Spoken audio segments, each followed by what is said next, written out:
Welcome to Telangana వెలుగు. అయితే ఇప్పుడు రాష్ట్ర వ్యాప్తంగా చూసుకున్నట్టయితే, రాష్ట్ర వ్యాప్తంగా దేశవ్యాప్తంగా చూసుకున్నట్టయితే అల్లు అర్జున్ వర్సెస్ కాంగ్రెస్, అలాగే అంటే పోలీసులు నిర్బంధాలు, తర్వాత నిన్న తను మళ్ళీ సంధ్య థియేటర్ కి వెళ్ళడం, ఇట్లాంటివి రచ్చ జరుగుతున్న విషయం తెలిసిందే.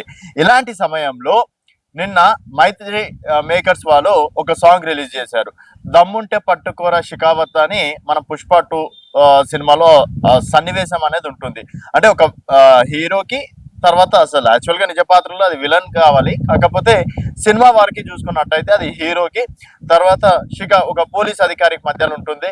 సో దమ్ముంటే పట్టుకోర షికావత్, మళ్ళీ పట్టుకుంటా గొడ్డలి, తర్వాత కూలి పనులు చేసుకుంటా అని చెప్పేసి ఒక సాంగ్ అనేది ఉంటుంది. సో ఇప్పుడు పోలీసులు అల్లు అర్జున్, సో పోలీసులు నిన్న అల్లు అర్జున్ ని మళ్ళీ పిలవడం, విచారణకి అల్లు అర్జున్ వెళ్ళడం, తర్వాత అక్కడి నుంచి మళ్ళీ సంధ్యా థియేటర్ కి వెళ్ళడం, ఇవన్నీ టైమింగ్ లో ఎగ్జాక్ట్లీగా నిన్న మైత్రి మేకర్స్ వాళ్ళు రిలీజ్ చేసినటువంటి సాంగ్ ఏదైతే ఉందో పట్టుకోరా షికావత్ అనేది ఇప్పుడు ట్రెండింగ్ లో ఉందని చెప్పేసి కూడా చెప్పుకోవచ్చు.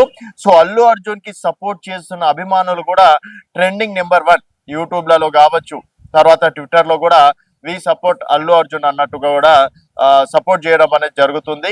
బట్ నిజ జీవితంలో చూసుకున్నట్టయితే అసలు పుష్ప 2 సినిమానే కాదు, అదొక స్మగ్లర్ కి సంబంధించిన సినిమా.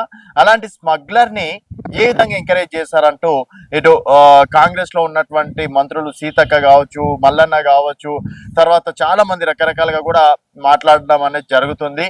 సో మొత్తానికి ఇప్పుడు షికావత్ వర్సెస్ పుష్ప అన్నట్టు కూడా సోషల్ మీడియాలో ట్రెండింగ్ నడుస్తుందని చెప్పేసి కూడా చెప్పుకోవచ్చు.